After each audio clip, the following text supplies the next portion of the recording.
most of you guys know, I'm pretty much a traditional bowl spindle turner, and that's kind of where my loyalties lie. I'm working a little bit now on hollow forms, but Harold and I made a trip to SWAT last year, and there was this guy, um, Waukeene, yeah, and Waukeene had this how to turn an elegant sandhill crane.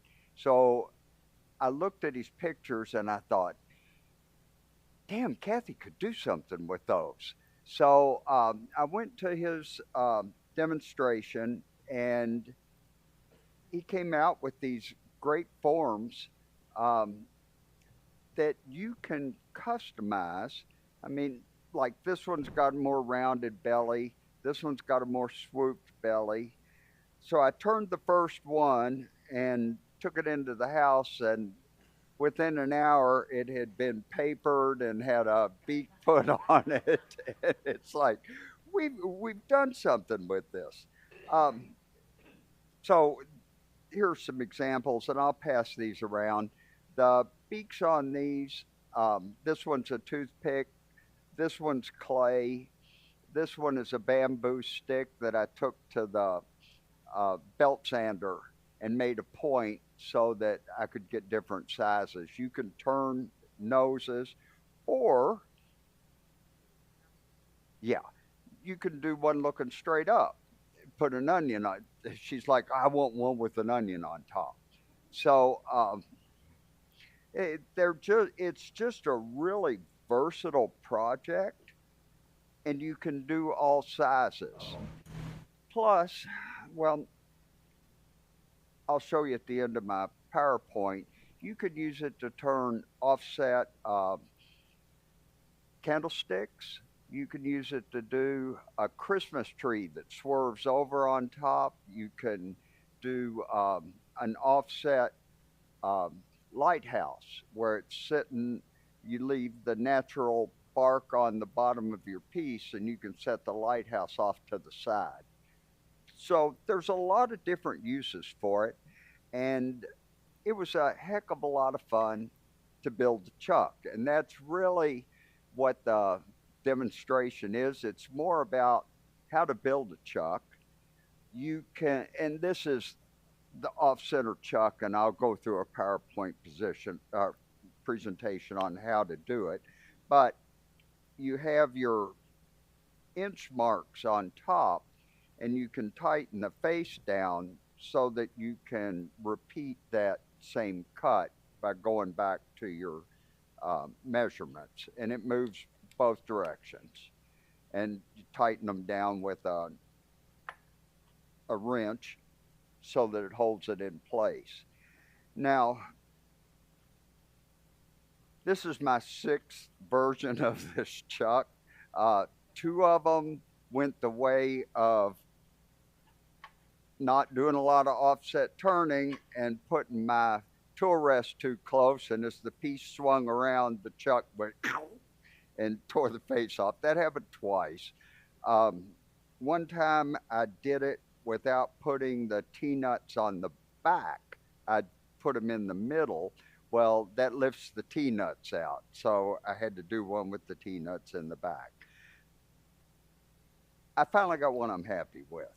I've been through plywood. I did one out of soft maple, and it broke along the uh, lines. So this one's out of hard maple, and it seems to be working fine. We'll see tonight if it holds up.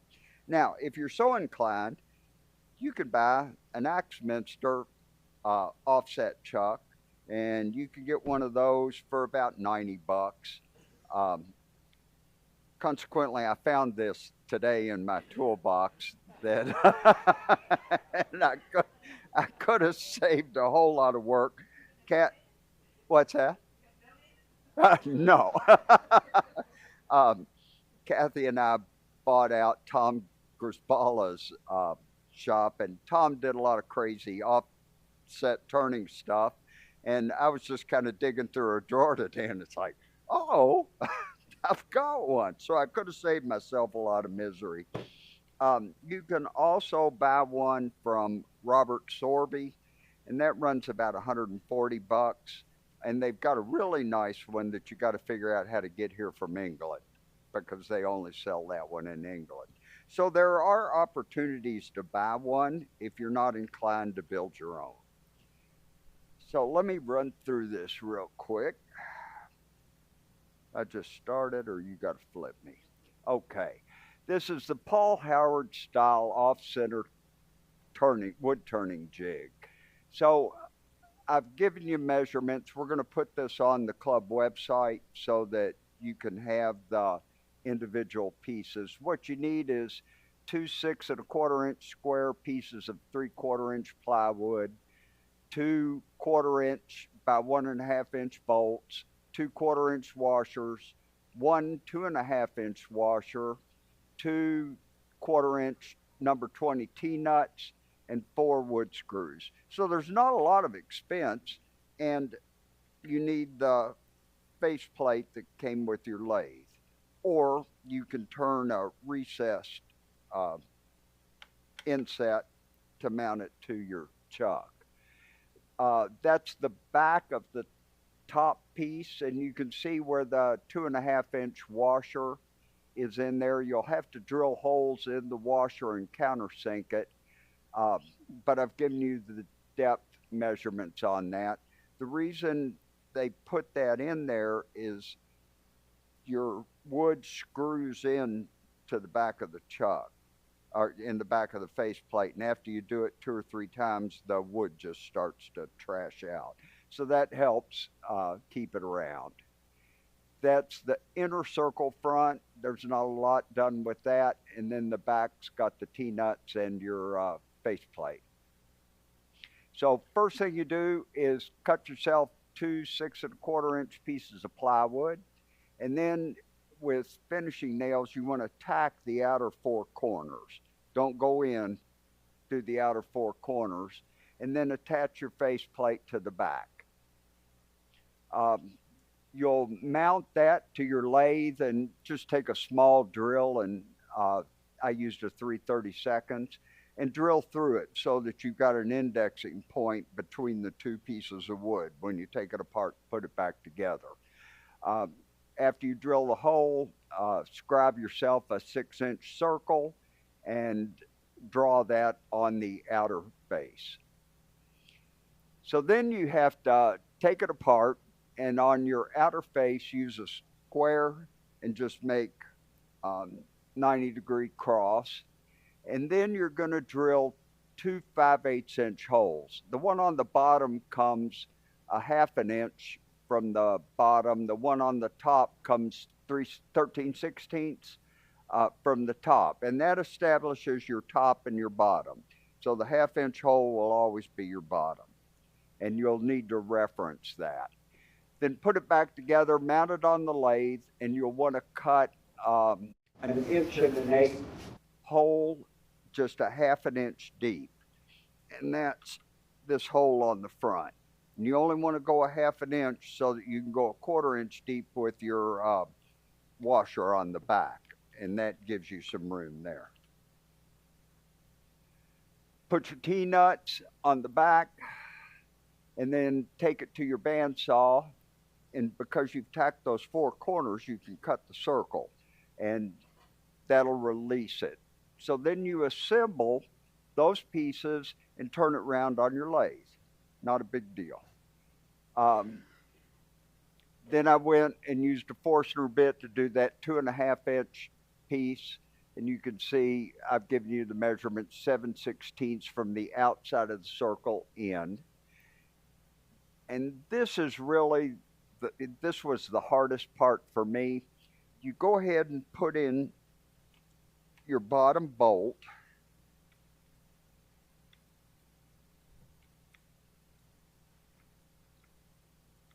Come on, baby.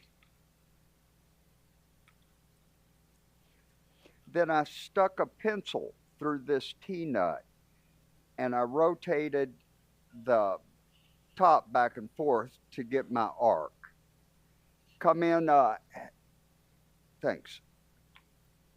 come in a 1/2 inch from either end, and I just drilled a 1/2 inch hole at the end.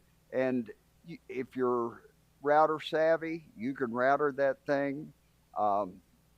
I just took the 1/2 inch drill bit and drilled along that line and used a micromotor and a saber bit, and I cut mine out. So whatever works for you. Then put it all together, and I used sewing measuring tape. You put that cross on the front, you'll want to take a square and mark that upper point across the top so you've got the center in the 0 line. And then on the outer face, I just took the sewing tape and did 1/4 inch increments. So this will be available as a handout on the website. And other things you can do with it. You can turn a little tenon and put a face block on it. And then you can do like those little pendants. You can offset it and use a tool to give you different shapes in that.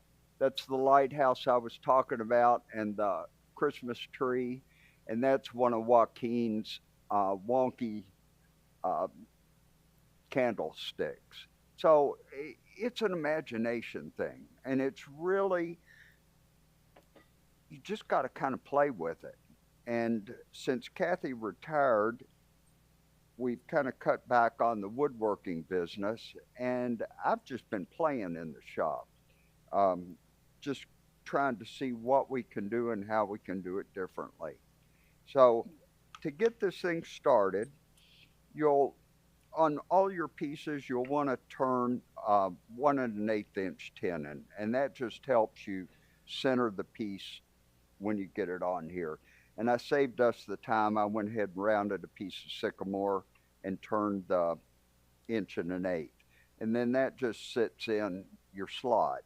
So if you're doing a little jam chuck to glue a piece on to do a pendant, hot glue works fine. I did a couple of those smaller birds.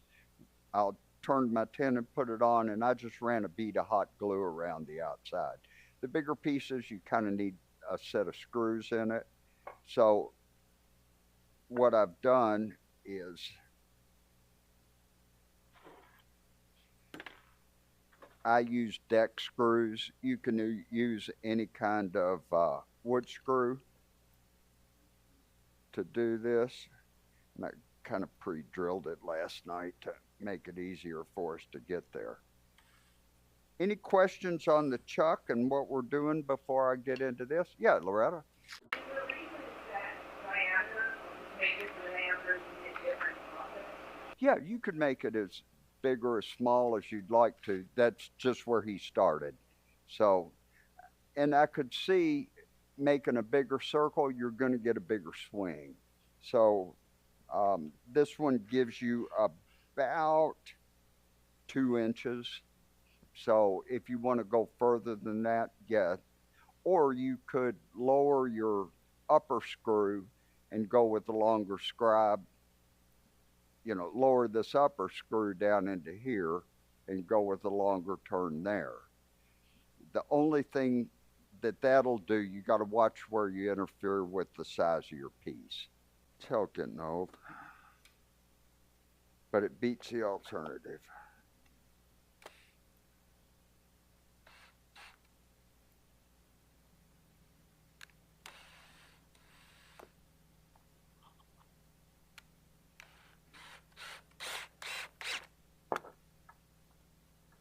And when you do your metal washer, you'll want to countersink the screw so that the head will set down below the face.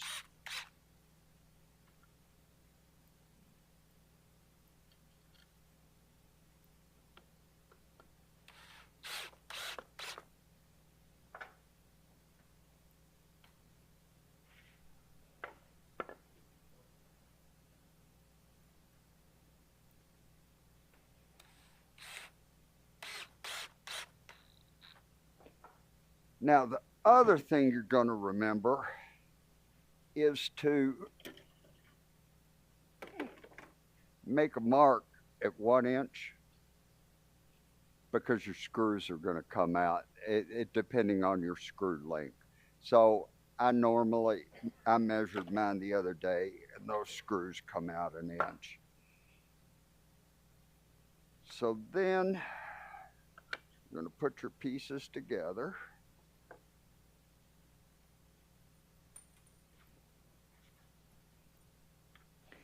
And this is really my only complaint about the whole thing, is having to take it apart and put it together so much. But any of them that you buy, you have to do it.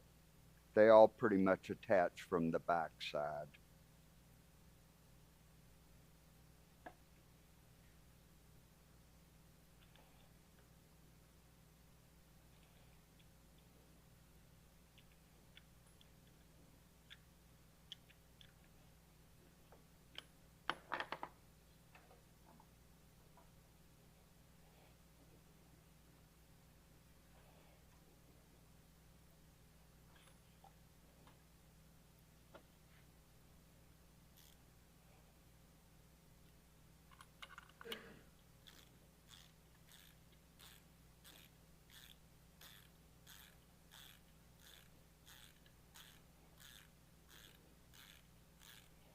Now, when you're doing the project, you have to kind of think about what you're going to do on it.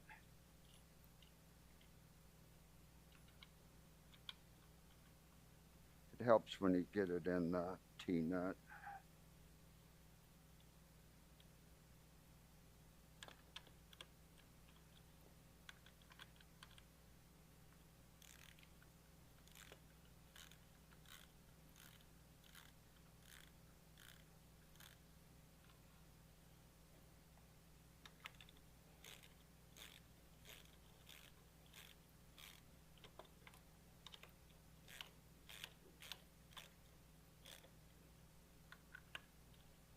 Now, with my bird, the leg, or the legs, are turned on a normal axis. My head is on the off axis. So I'm going to want to turn the head first. With this, depending on where you want the neck to be, you can, as long as you don't go out of the range of the tailstock, you can pretty much be where you want to be.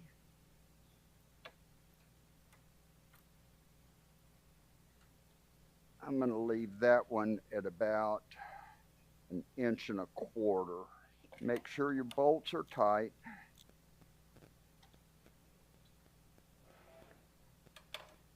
Then I learned from experience that you always set up your tool rest and then try it before you turn the thing on. So we're good there. Most of this I'm going to be turning with either a spindle roughing gouge and just a traditional spindle gouge.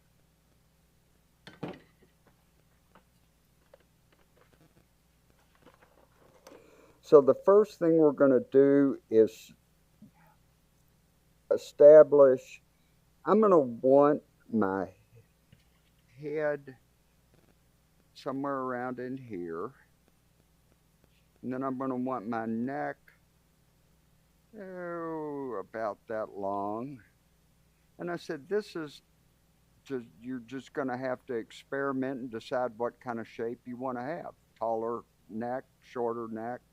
So we're going to do a neck about right there, and I just make a mark so that I've got an idea where I'm at, and we may change that back a little bit. So I give myself 2 options. All right, first thing we do is start to bring the head and neck down on a spinning equal plane.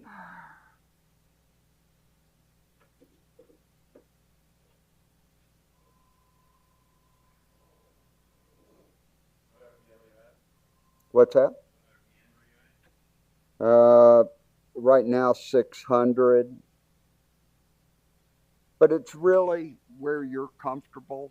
I mean, you can turn it as fast or as slow as you want to. We've got a little wobble in the lathe. You can sometimes turn out of that,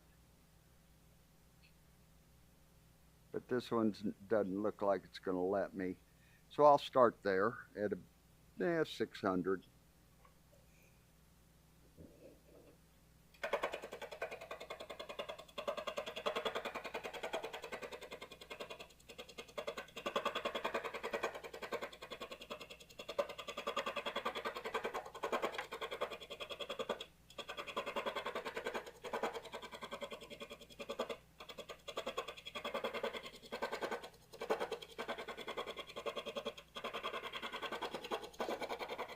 And I'm not so worried about where the swoop's going to be right now. I just want to get it down to where the head's going to be.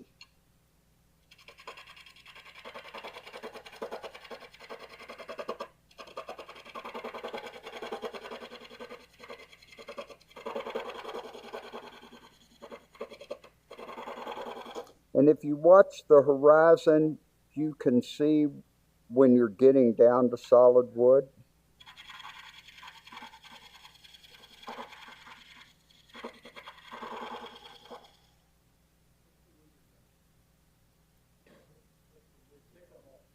I'm sorry.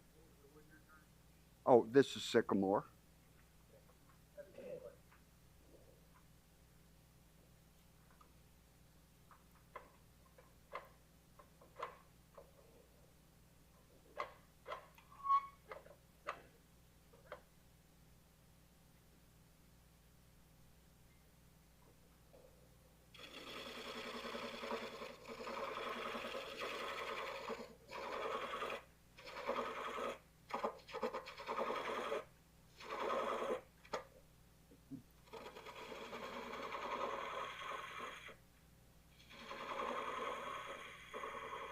So now that I've got that even, I'm going to jump back and start working a little bit of this area out.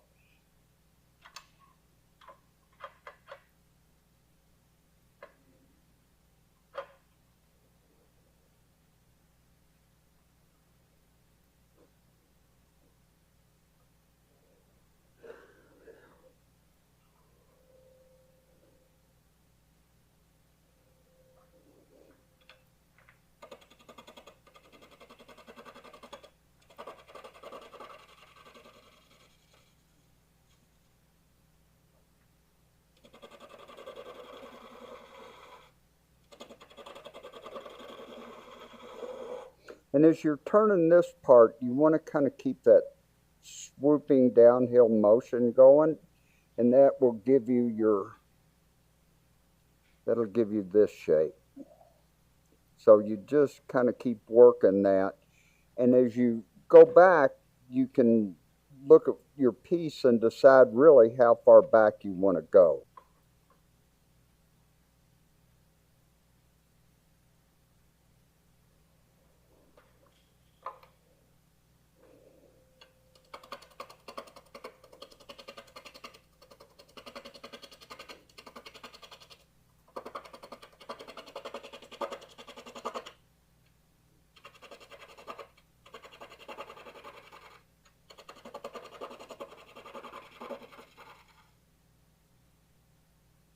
A lot of tool rest moving.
The joys of using somebody else's lathe.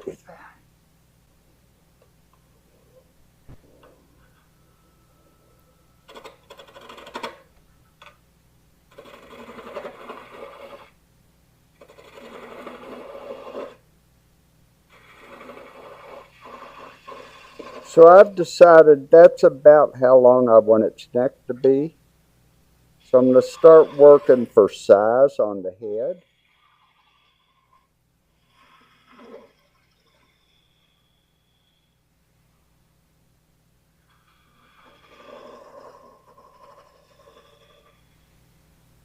And like I keep saying, there's no right or wrong. Just what you feel like it ought to be. So I think my head would be pretty good at that. So I'll take my spindle gouge and I'll begin to form my head. And to do that, it's just what head shape do you want? We're going to make this one round. So I'm just going to turn a ball.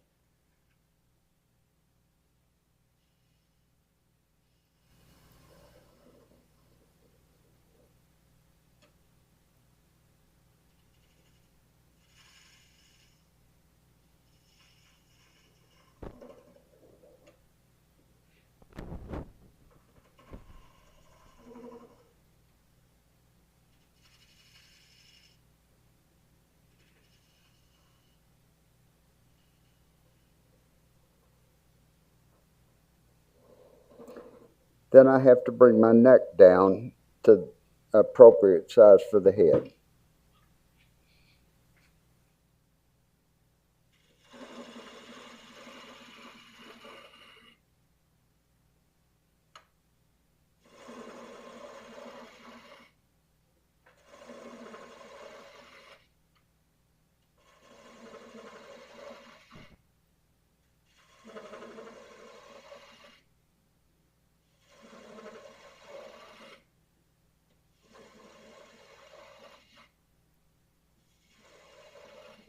Now, after the first couple attempts, Kathy informed me that neck should be thinner than the legs. And like most things on the lathe, when you're turning in a spindle orientation, it looks smaller than they really are. So you need to kind of over-exaggerate what your eye thinks is right, because it'll tend to be thicker.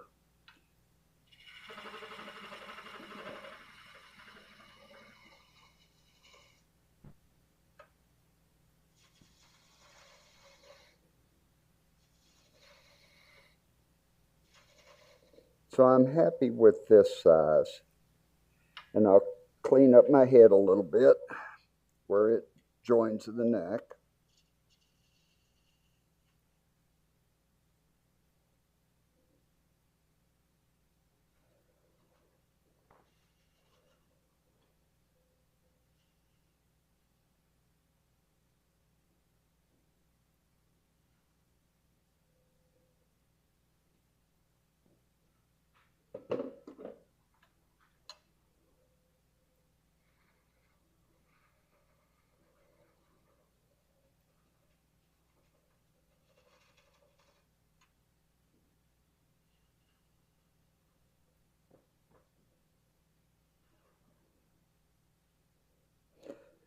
So now I need to start working on my shape of the upper body.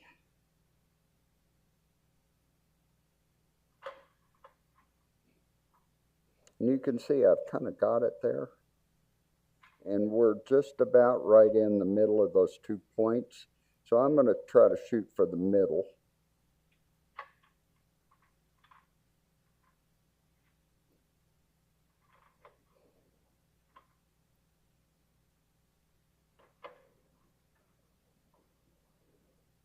And I'll take my large spindle gouge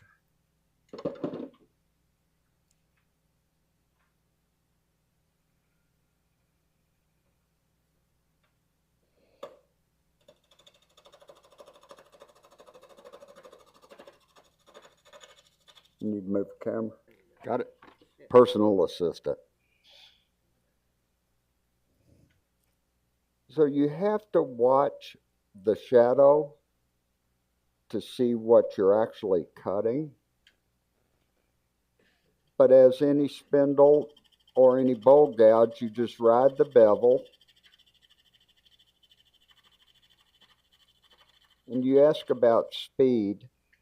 The faster you're comfortable turning, the better cut you get.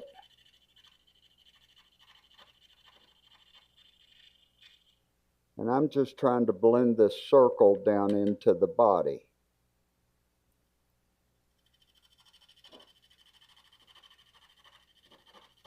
With a sweeping arch.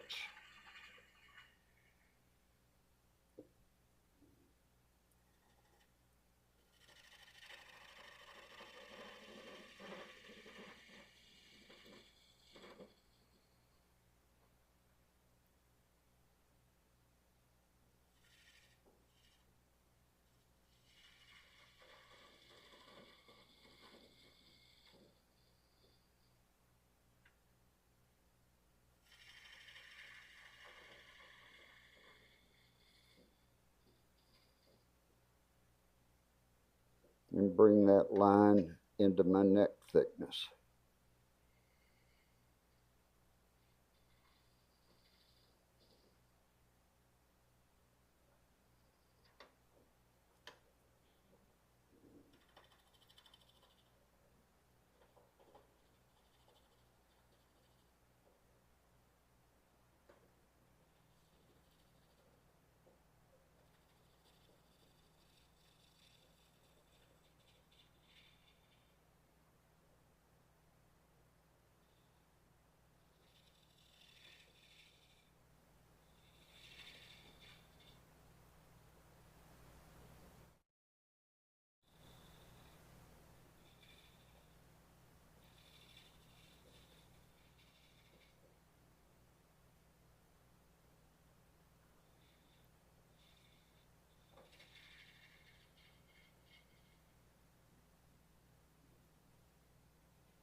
So I'm pretty happy with that look.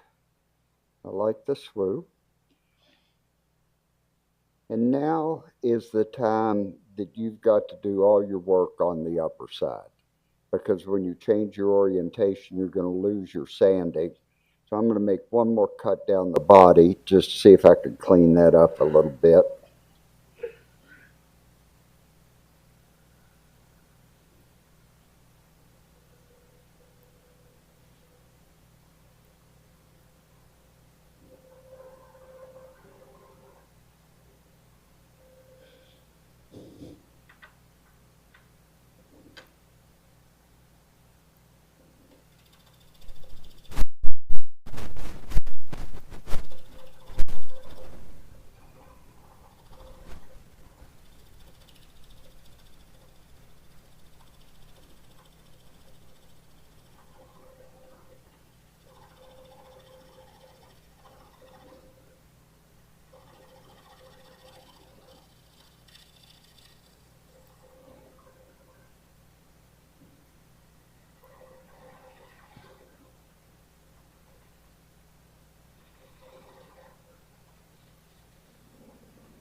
So that pretty much did that.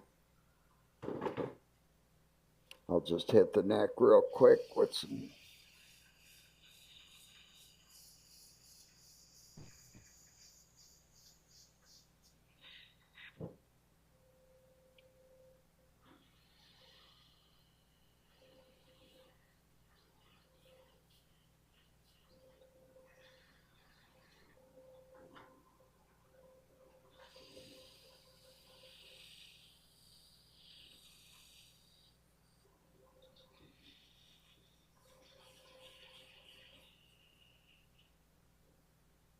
And I will tell you guys that Ernie over there has got these great little sanding bone pads that your round sandpaper sticks to. And they are perfect for getting this swoop, because you can put your sandpaper on it, you're not sticking your hand down there, and you can really clean up those lines quickly. What I've been doing is using my power sander in doing it, but those pads work great, and they're only about $10.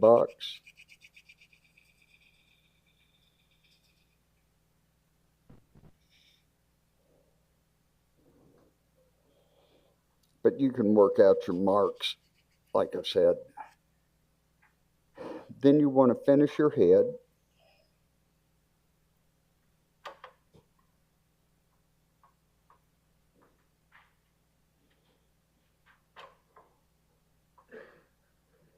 I can take that out.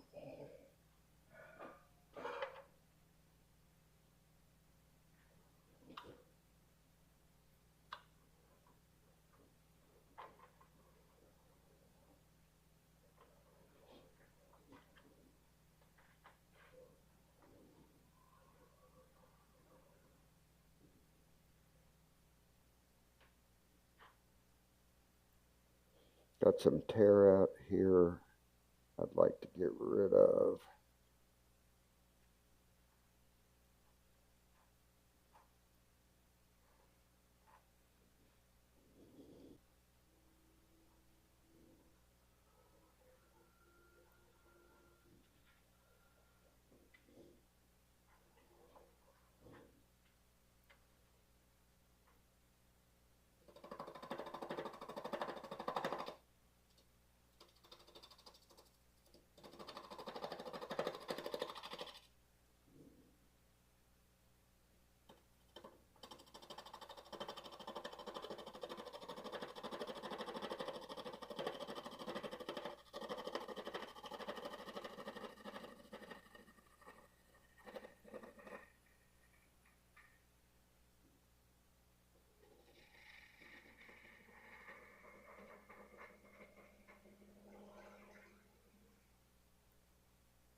Much better.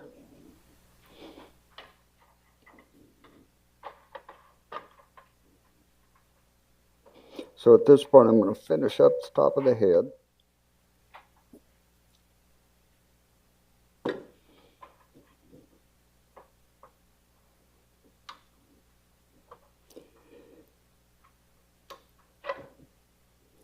And over here.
Little nub there.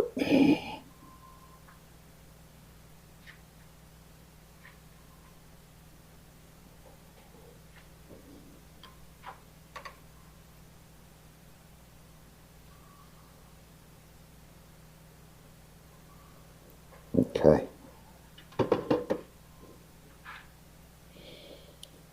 So there's the top of our bird. Next thing we're in the procedure is to take it back to center.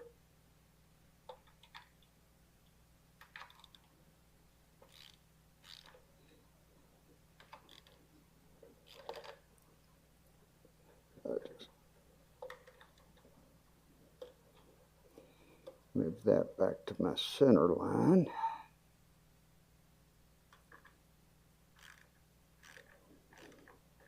And due to the nature of the chuck, it gets pretty close, but it doesn't always hit it exact.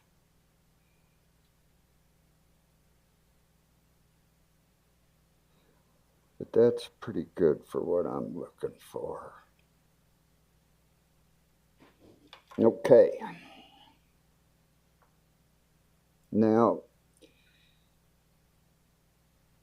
I'm going to bring my base to about here. That'll round it down that direction.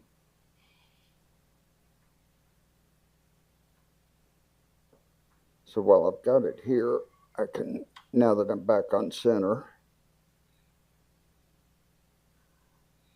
put my line there. And I can put my inch line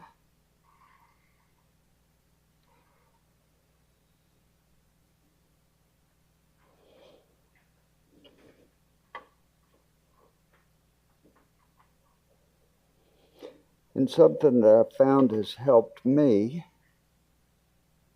is to take some painter's tape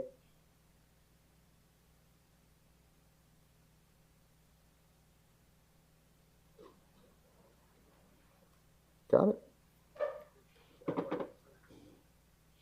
And I use it just to establish where the top of this cut is so I can see it.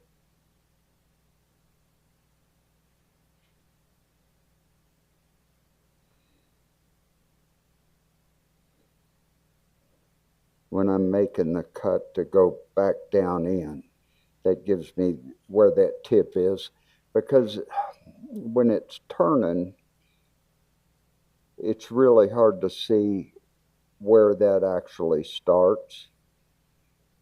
So that gives me that. We may not want to go down that far.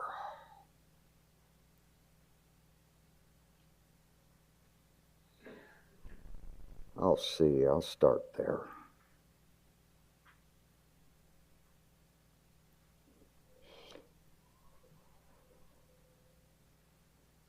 Because it's easier for me to see, I'll take my parting tool and I'll just kind of work down.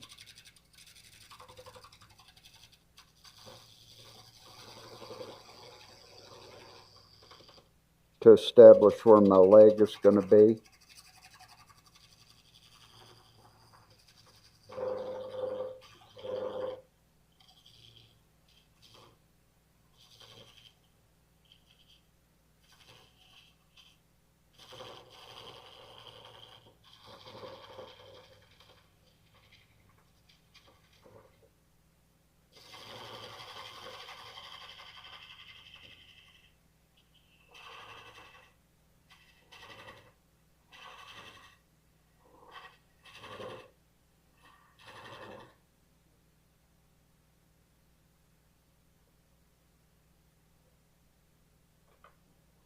I'm going to adjust my chuck just a little bit to see if I can get some of the wobble out.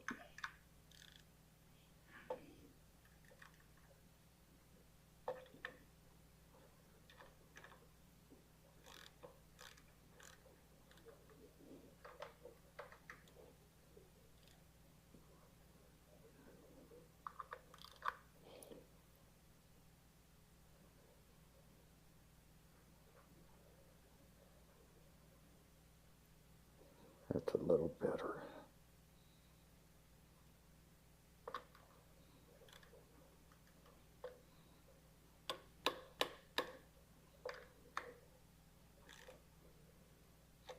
See where we are there.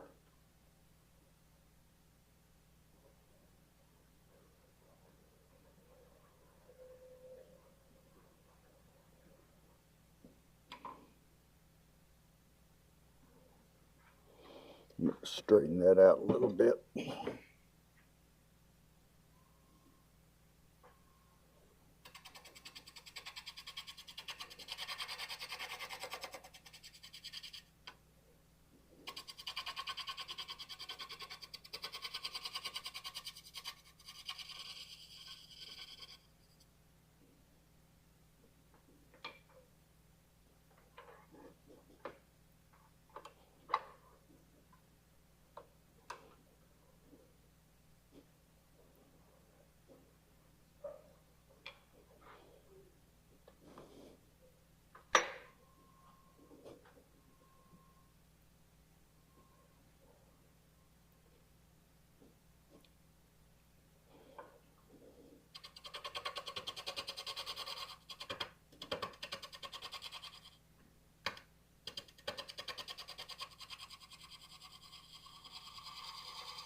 After reducing down to my leg size.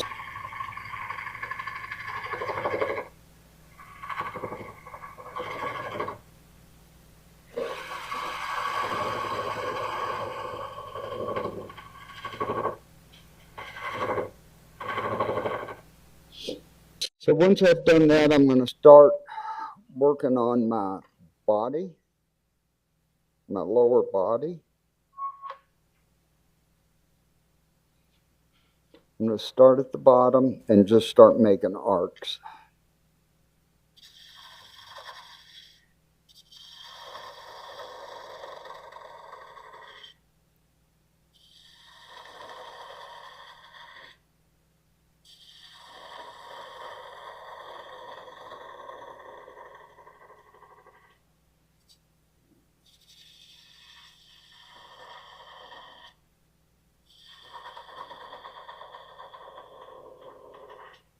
And I'll stop and take a look. And that's going to be a pretty big belly. So I'm going to move it up just a little bit.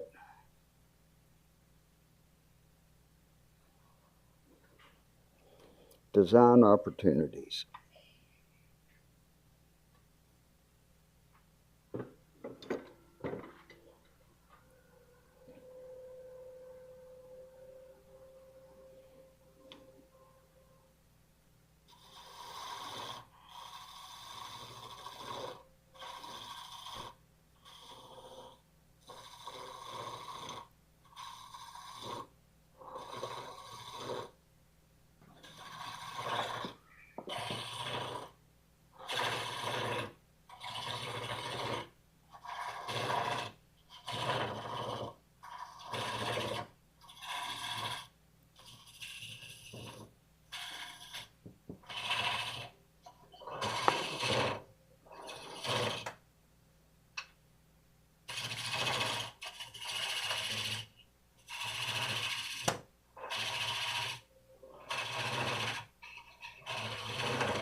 And go back to my circle again.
I'm just coming off the bottom of the circles, trying to work my way down to leg size.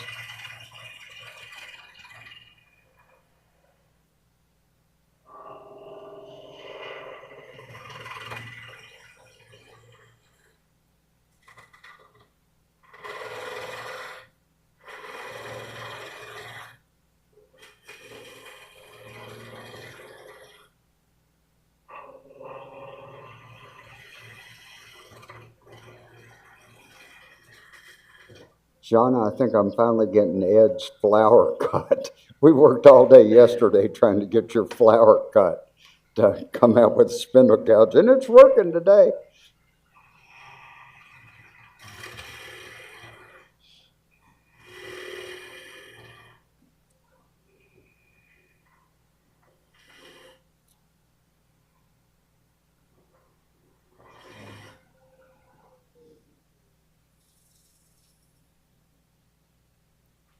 So that one's got more of an elongated body than the golf club look, which I'm happy with, and I'm happy with my leg size. It's a little bit bigger than my neck.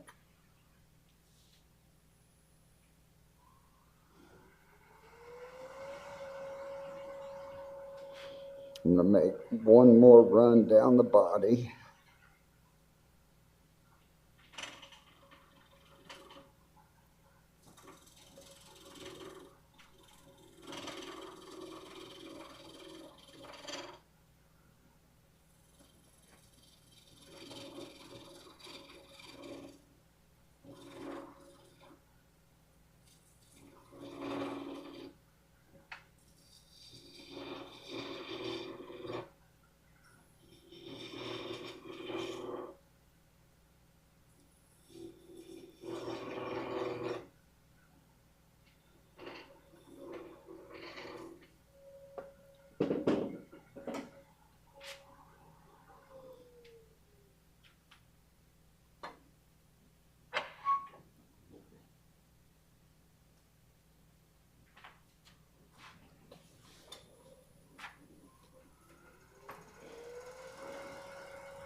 So now I need to decide how long I want his legs to be, and that's going to be not much longer than they are, probably right in there.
That looks about right.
So this is going to be my bottom of the bird, and I've kind of started parting that down a little bit because I like my bases to curve in.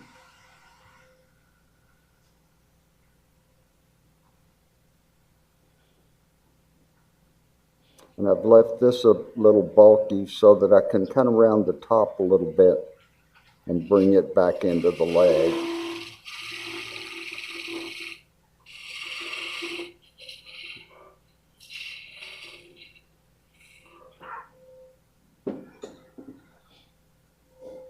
Use my spindle gouge to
okay.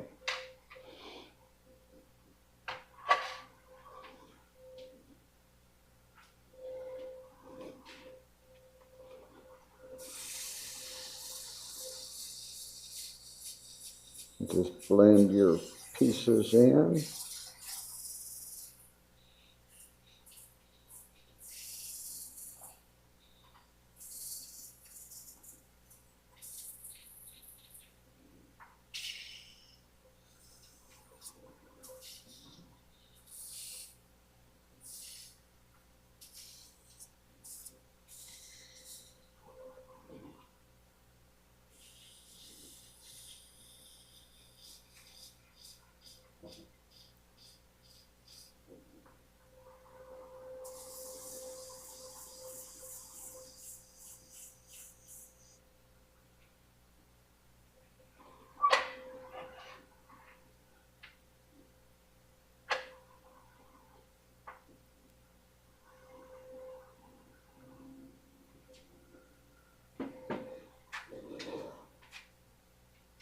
And once you're happy,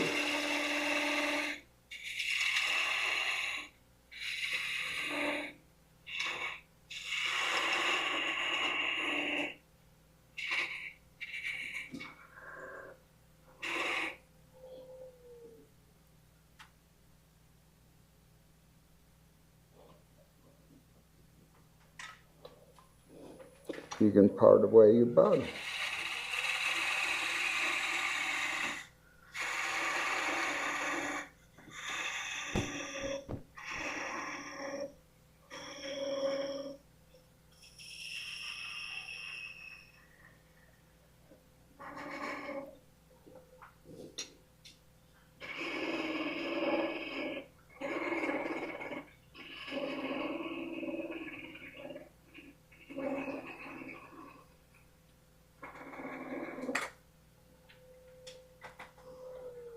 we have our bird.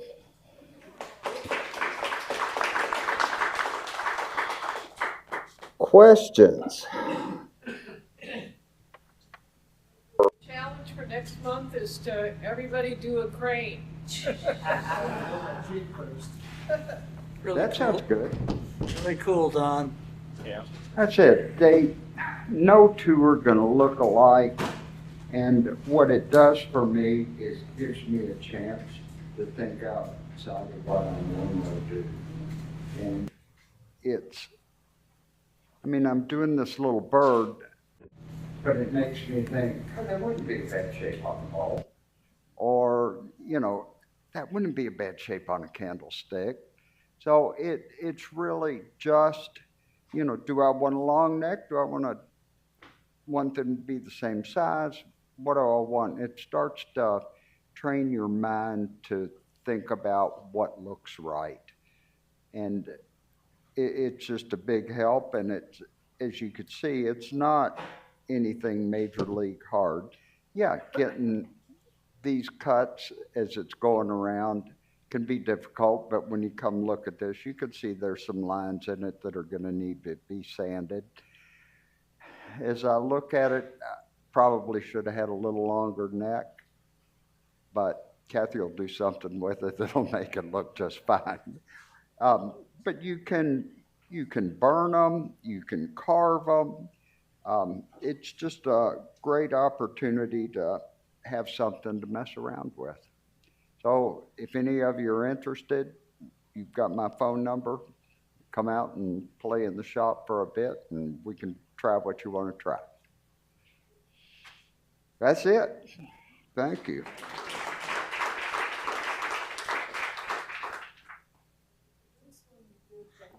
Made it look like it's looking up. I thought that was very clever.